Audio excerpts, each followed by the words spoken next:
Start. उपसभापति महोदय, सबसे पहले तो मैं आपके प्रति कृतज्ञता प्रकट करता हूँ कि आपने इस समय मुझे बोलने का अवसर दिया। विषय का महत्व और बढ़ गया है।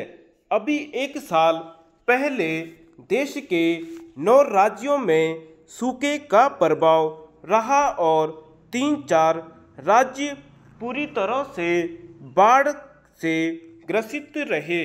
महोदया, उसका दुष्परिणाम 9 अभी देश भर से समाप्त हुआ है, 9 उस इलाके के किसान पर से समाप्त हुआ है। एक बात का और उल्लेख करना चाहता हूँ। एक के बाद एक कई घोषणाएं तो होती रहती हैं।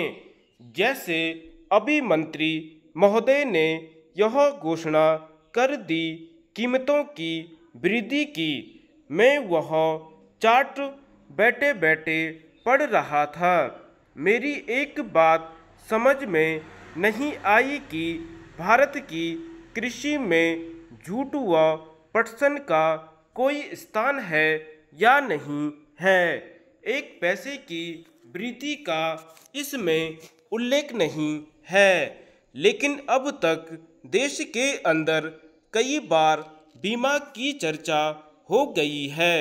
मैं आपसे कहना चाहता हूँ कि जिस प्रदेश से मैं आता हूँ, बाढ़ ने 3-4 बार बर्बाद किया है और अभी आते आते 5वीं बार किसानों को अप्रैल महीने के प्रारंभ में, मार्च के अंत में ओले ने बुरी तरह से बिहार में बर्बाद कर दिया और भी कई प्रदेशों को बर्बाद कर दिया। अगर हम चर्चा करते हैं फसल बीमा की, तो यह फसल बीमा का मकसद वास्तविक रूप से जो पीड़ित किसान हैं उन तक पहुंचना है। इसके लिए मैं सरकार से कहना चाहता हूं कि आप प्रीमियम की आकांक्षा सीमांत और लघु किसानों से मत करिए, बल्कि केंद्र सरकार फसल बीमा के प्रीमियम के लिए राज्य सरकार को विवश करे कि वे प्रीमियम के लिए आएं।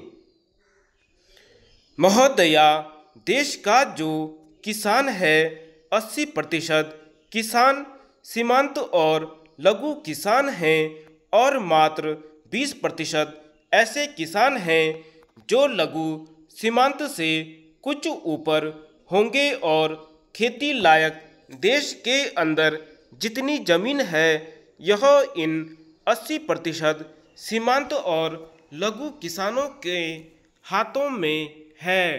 महोदया, थोड़ी देर पहले आबादी के बारे में चर्चा थी। मैं बहुत जल्दी में कहना चाहता हूँ। आज गांवों में 76% आबादी रह रही है और इस आबादी के अंतर्गत 71% केवल खेती के ऊपर निर्भर है। उसके पास दूसरा कोई काम नहीं है। आज उसकी अवस्था क्या हो गई है? बाढ़ ने तबाह किया। मांग शुरू हुई, बीज ले आओ, बीज ले आओ। घर भी डूब गया, खेत भी डूब गया, जो कुछ भी था वह डूब गया। तो आज किसान ऋण के बोझ से परेशान है।